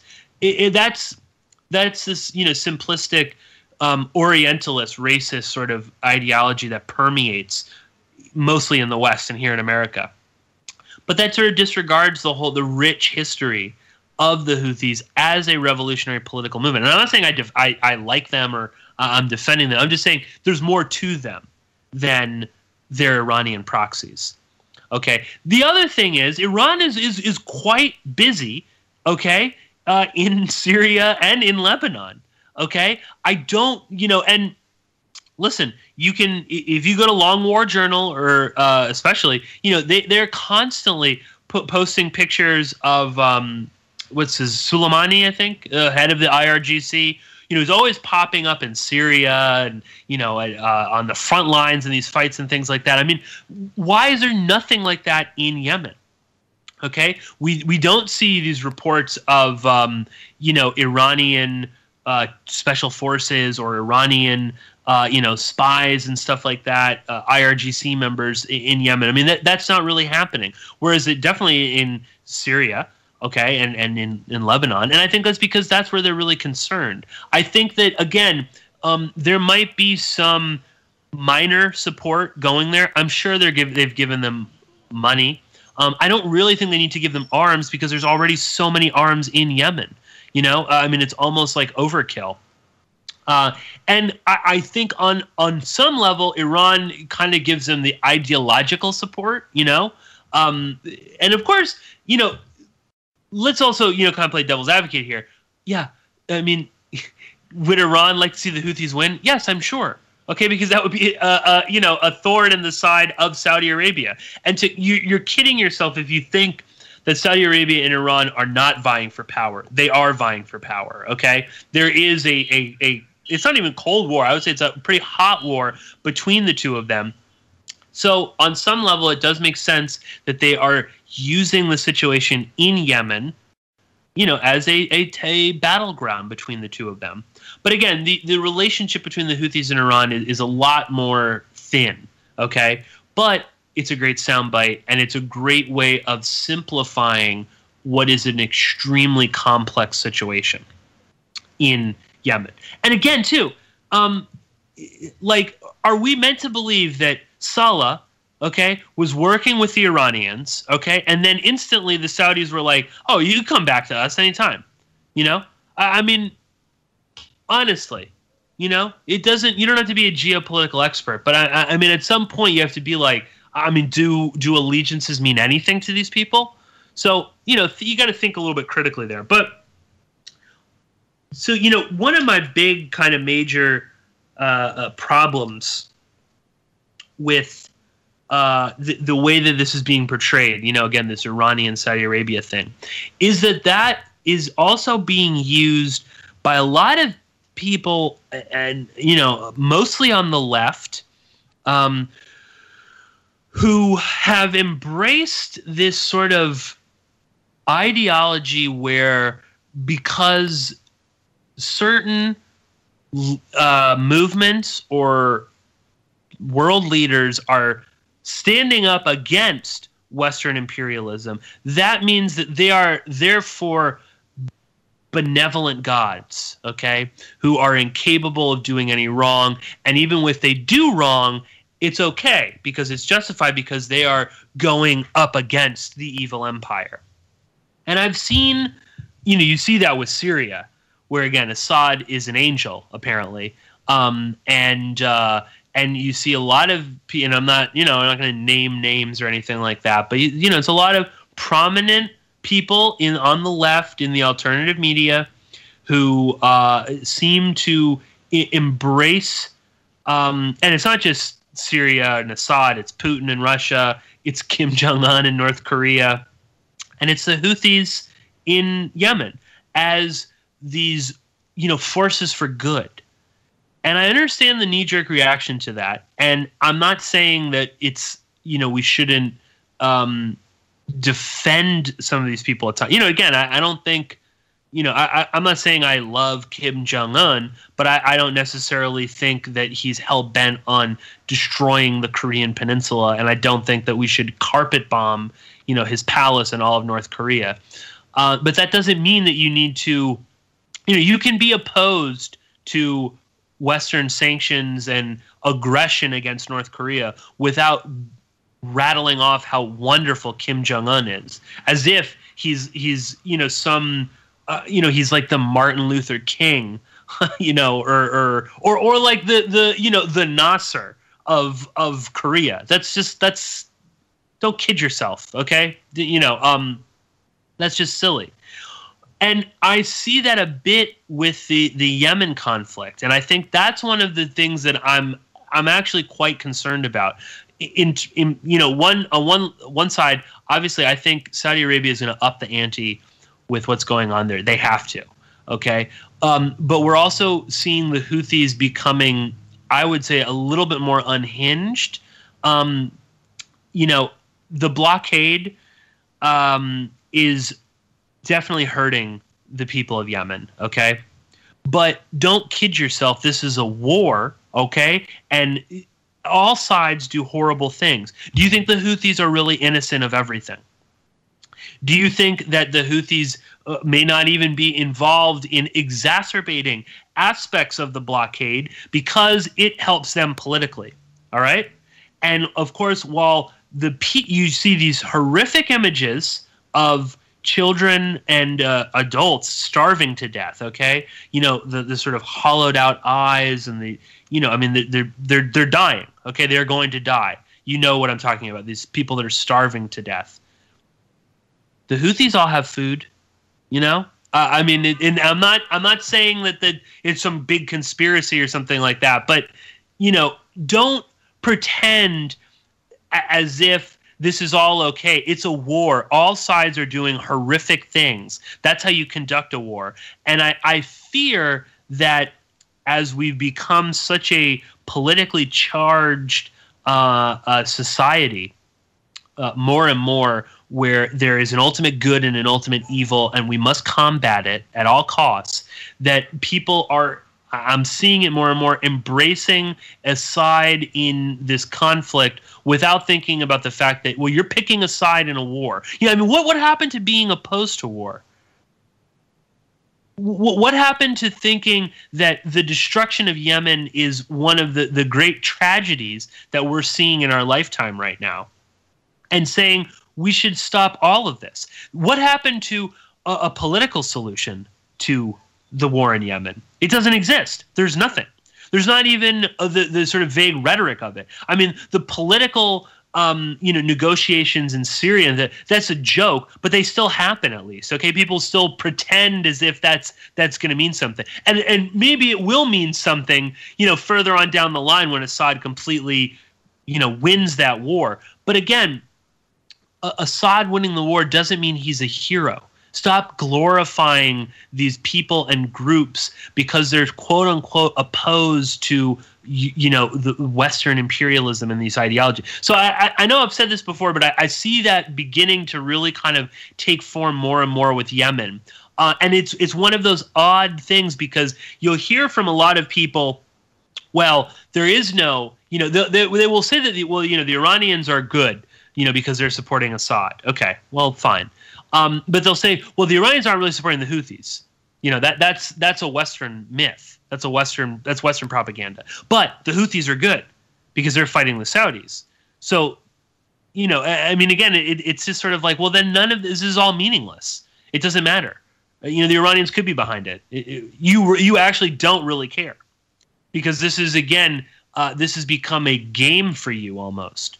And this is, I think, part of the larger problem with a lot of the stuff that goes on in Yemen, where you have sides, there are so many divergent viewpoints and agendas that have been at play through the North Yemen Civil War, the South Yemen Civil War, the Civil War in 1994. There's the Aden emergency. It was with the British back in the 50s and 60s, and really horrific things were going on. And it's so easy for people to, well, we have to pick this side over that side, or the Houthis are okay because they're opposed to this particular group, but what about the Southern movement? Well, yeah, but they were aligned with this and that and the other thing. You kind of lose sight of the fact that this is just as I said at the beginning, I think is just one big pissing contest for regional and world powers, and then local powers as well within Yemen, for dominance, for political and economic dominance over the rest of the population, again, which is the poorest in the entire Arab world, in the entire Middle East. Yemen is the poorest country. Its people are the most easily exploitable because of that. And I see the seeds of this sort of beginning to gestate more and more, again, as the rise of this weird sort of leftist, very much this sort of leftist revolutionary, we have to purge the evil bourgeois and the imperialists and all this stuff, and this embrace of like violence and war. And I'm beginning to see that more and more with Yemen, where, the Saudis are so horrific and so evil that anybody that opposes them is ultimately a good guy. And is sort of held up as some sort of noble crusader. And I just want, that's a major takeaway for me, is that the situation in Yemen is so dire. And there needs to be the ceasing of all violence, okay? Now, obviously, I know the Saudis are way more to blame for all of this. But don't fool yourself into thinking that hey, if the Saudis stop bombing everything, it's not like everything is going to get better in Yemen, okay? It's not as if suddenly everyone is just going to hold hands and sing kumbaya. That's not going to happen, okay? There's a lot of nasty factions and people in Yemen that again are part of this sort of elite within the country that is always played groups off one another.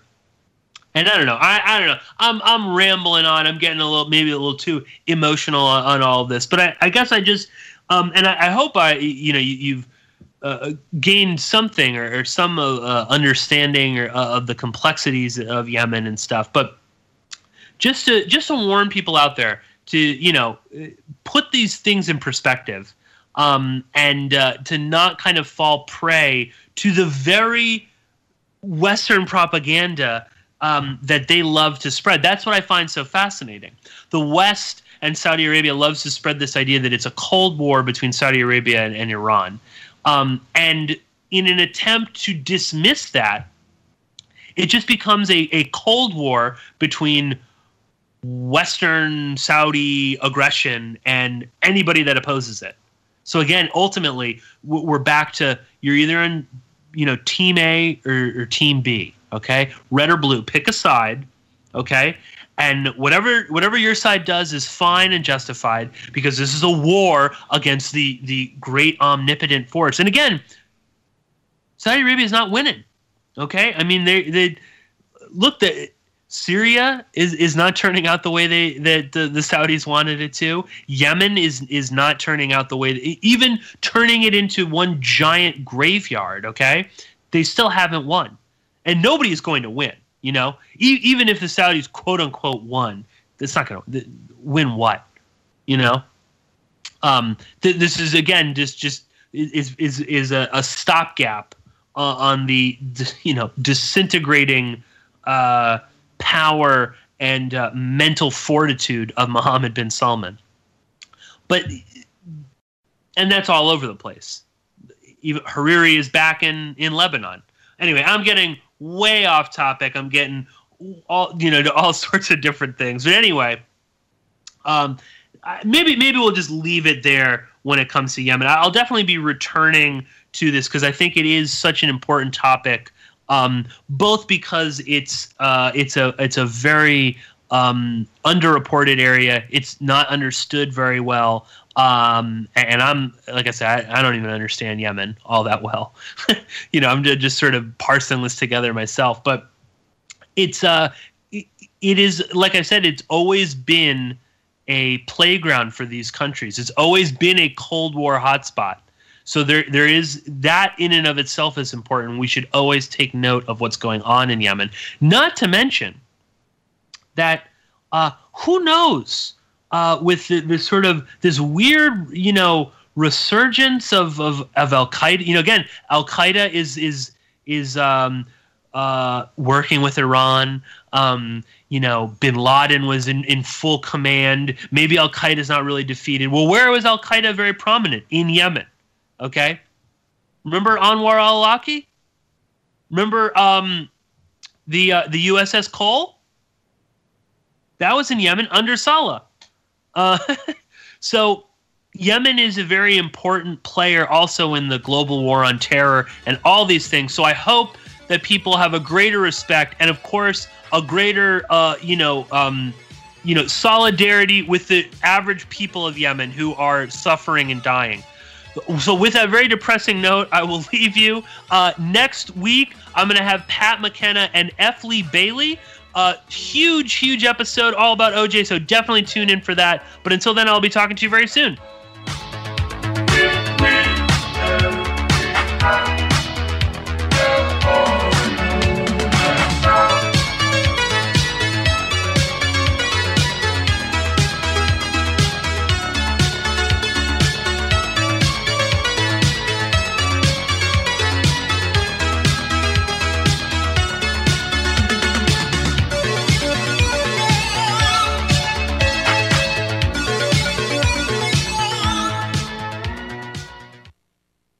No rules. No rules. No taboo topics. No taboo topics. No fear of doom. No fear of doom. We are American Freedom Radio. American Freedom Radio. American Survival Wholesale is a proud sponsor of the American Freedom Radio. And when you purchase quality products from AmericanSurvivalWholesale.com, you help support this program.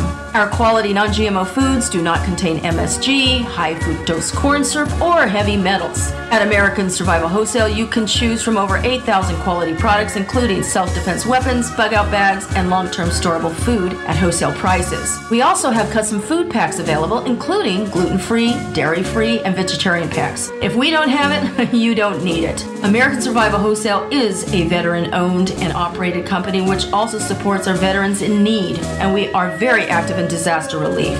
If you would like to become a distributor, please email us at bugoutamerica@usa.com or call 818-720-0759. We offer free consultations to answer all your questions. Do it today while things are calm. That's AmericanSurvivalWholesale.com. And I hope people support American Freedom Radio. And I hope people vote with their dollars and really understand the value of having American Freedom Radio. Because that's my family. If you love me at all, Jack Blood, support American Freedom Radio.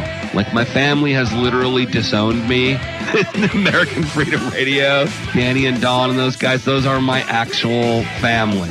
So please support these guys because they have all the technology. They have all these great things that they're going to do, but obviously they can't do it all by themselves. So not only would I like to see you support them, I'd like to see you retweet them and repost them and really get involved and get on the bandwagon, so to speak, on doing that do-it-yourself promotion, because they're a do-it-yourself radio network, and we just need that so much. Assassination. You know what's interesting about assassination? Well, not only does it change those popularity polls in a big hurry, but it's also interesting to notice who it is we assassinate. Do you ever notice who it is? Stop to think of who it is we kill. It's always people who've told us to live together in harmony and try to love one another. Jesus, Gandhi, Lincoln, John Kennedy, Bobby Kennedy, Martin Luther King, Medgar Evers, Malcolm X, John Lennon. They all said, try to live together peacefully. Bam! Right in the head. Apparently we're not ready for that.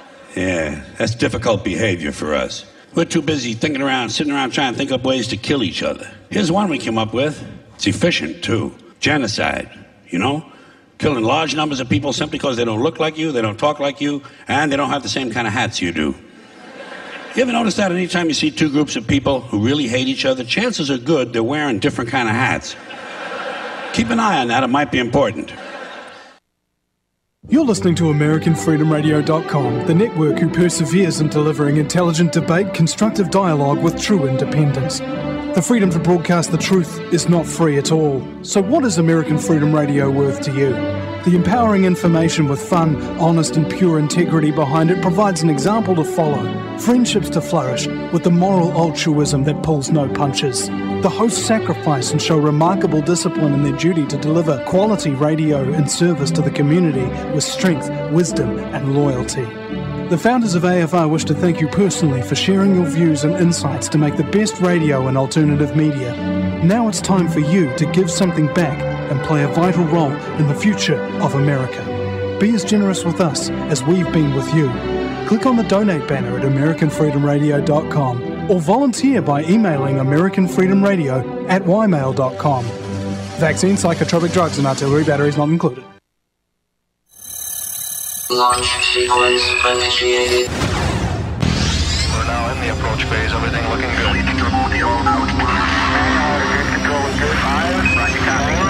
3, 2, 1, decay.